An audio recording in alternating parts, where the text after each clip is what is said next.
జై శ్రీరామ్ అందరికీ నమస్కారం వెల్కమ్ టు న్యూస్ అఖండ నేను మీ కస్తూరి శ్రీధర్ మిత్రులారా ముస్లిం దేశాలు అయినప్పటికీ కూడాను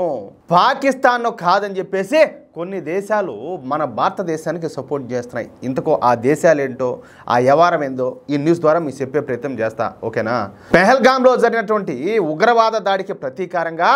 మన భారతీయ సేనలు పాకిస్తాన్ పైన తీవ్ర స్థాయిలో దాడులు చేసిన సంగతి మీకు కూడా తెలిసిందే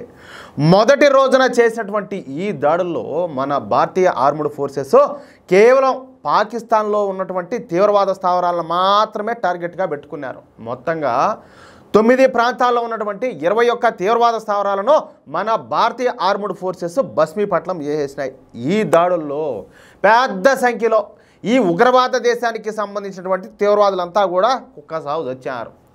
ఈ మరణించినటువంటి తీవ్రవాదుల్లో 5 మంది మోస్ట్ వాంటెడ్ టెర్రరిస్ట్ కమాండర్లు కూడా ఉండటం ఇక్కడ గమనార్హం అన్నమాట చూడండి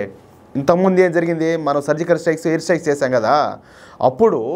ఈ పాకిస్తాన్ ఆక్రమిత జమ్మూ కాశ్మీర్లో జరిగినాయి ఈసారి ఏకంగా పాకిస్తాన్ లేకపోయి పాకిస్తాన్లో ఉన్నటువంటి ఉగ్రవాద స్థావరాల మీద శిక్షణా కేంద్రాల మీద దుమ్ము దులిపారుతున్నారు ఏం లేట్లే ధ్వంసం చేసేసారు సరే ఇకపోతే ఈ దాడుల తర్వాత మన భారత ఆర్మీ ప్రెస్ మీట్ పెట్టి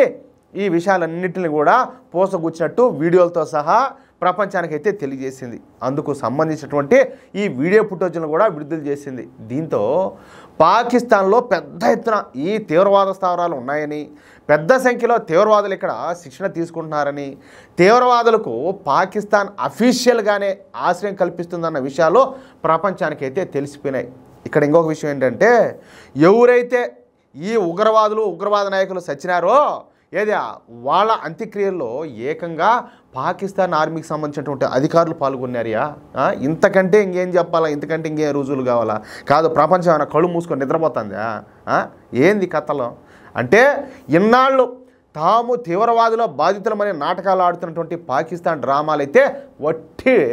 నాటకం బోటకం అని చెప్పేసి తేలిపినాయి మన సన్నాసులకు చాలామందికి తెలియడం లేదు కానీ ఇది నిజంగా పెద్ద స్ట్రాటజిక్ అటాక్ అని చెప్పేసి ఖచ్చితంగా చెప్పుకోవచ్చు ఎందుకంటే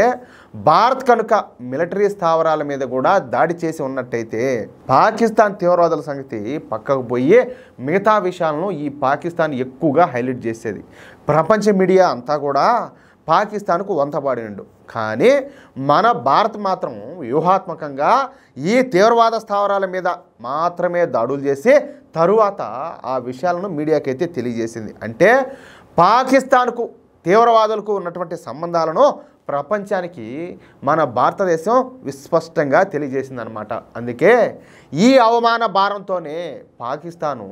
అదే రోజు రాత్రి నుండి వరుసగా 4-5 రోజుల పాటు భారత్ మీద దాడులు చేయడానికి విశ్వ ప్రయత్నాలు అయితే చేసింది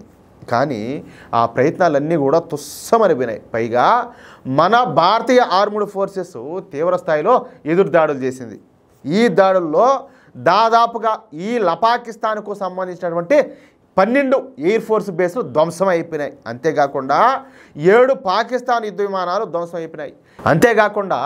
50 మంది పాకిస్తాన్ యుద్ధ విమానాల పైలట్లు చనిపోయినారు పాకిస్తాన్ రాడార్లు పూర్తిగా ధ్వంసం అయిపోయినాయి పాకిస్తాన్ వద్దనున్నటువంటి గగనతల రక్షణ వ్యవస్థలను మన భారత్ అయితే బద్దలు కొట్టేసింది పాకిస్తాన్ వద్దనున్న 8 రక్షణ వ్యవస్థలు ధ్వంసం అయిపోయినాయి అంటే మన వైపు నుంచి మన తప్పు అనేది లేకుండా చూసుకున్నామన్నమాట దీంతో ఇప్పుడు పాకిస్తాన్కు సపోర్ట్ చేయడానికి అరబ్ దేశాలన్నీ కూడా జంకుతున్నాయి పాకిస్తాన్ సాటి ముస్లిం దేశం అయినప్పటికీ పాకిస్తాన్కు కనుక వంత పాడితే తాము కూడా అంటరాని వాళ్ళం అయిపోతామని చెప్పేసి అరబ్ దేశాలన్నీ కూడా భయపడిపోతున్నాయి అందుకే ఈ అరబ్ దేశాలు ఈ తీవ్రవాద పాకిస్తాన్ను దూరం పెట్టినాయి ఏది వాళ్ళ ప్రేమ లేక కాదు అర్థమవుతుంది మీకు ఆ ప్రేమ లేక కాదు ప్రేమ అయితే ఉంటుంది లోపల కానీ ఏంటంటే దొంగకు పోయి సపోర్ట్ చేసి ఏమవుతుంది ఒక ఉగ్రవాదికి పోయి సపోర్ట్ చేసి ఏమవుతుంది వాళ్ళు కూడా ఉగ్రవాద మద్దతుదారులు అవుతారు కాబట్టి ఇష్టం ఉన్నా కూడా సైలెంట్ అయిపోయినారనమాట ఈ క్రమంలోనే సౌదీ అరేబియా యుఏఈ దేశాలు భారత్కి అయితే సపోర్ట్ చేసినాయి. భారత్ వైపున నిలబడి భారత్కి అండగా ఉన్నాయి. ఇకపోతే అరబ్ దేశాల నుంచి ఏ ఒక్క దేశం కూడా పాకిస్తాన్కి అయితే మద్దతు పలకల. చివరకు అన్ని రకాల ఇస్లామిక్ తీవ్రవాదానికి ప్రత్యక్షంగానో లేక పరోక్షంగానో మద్దతు పలికేటటువంటి ఖతార్ దేశం కూడా చచ్చినట్టు సైలెంట్గా ఉండిపోవాల్సి వచ్చింది. అంటే పాకిస్తాన్ పూర్తిగా ఐసోలేట్ అయిపోతుందన్నమాట. అది విషయం. చూద్దాం ఏం జరుగుతుందో. నిన్న మోడీ గారు మాత్రం చాలా స్పష్టంగా చెప్పినారు, నాయనా ఇది కాల్పులు విరమణ కాదు, ఏమే నిలిపివేత మాత్రమే, మీరు గనక ఏ మాత్రం తోక ఆడిచ్చినా కూడా తోక కాదు తలనేస్తామని చెప్పేసి నేను సింపుల్గా చెప్పేశాడు. అర్థమవుతుందా? చూశారు కదా నిన్న మీరు నరేంద్ర మోడీ గారు ఏం మాట్లాడిందా, అది విషయం అయితే మొత్తానికి. చూద్దాం ఇంకా ఏమేమి జరగబోతుందో. మిత్రులారా, ఈ న్యూస్ కనుక మీకు నచ్చినట్లయితే ఖచ్చితంగా ఈ న్యూస్ నలుగురికి షేర్ చేయండి. అదేవిధంగా ప్రతి ఒక్కరు కూడా మీ యొక్క అమూల్యమైన అభిప్రాయాలను ఖచ్చితంగా స్పష్టంగా కామెంట్ చేయండి. అలాగే ఇంతవరకు మీరు కనుక మన ఛానల్ను సబ్స్క్రైబ్ చేసుకున్నట్లయితే ప్రతి ఒక్కరు కూడా మన ఛానల్ సబ్స్క్రైబ్ చేసుకోండి, సపోర్ట్ చేయండి ప్లీజ్. జై శ్రీరామ్, జై హింద్.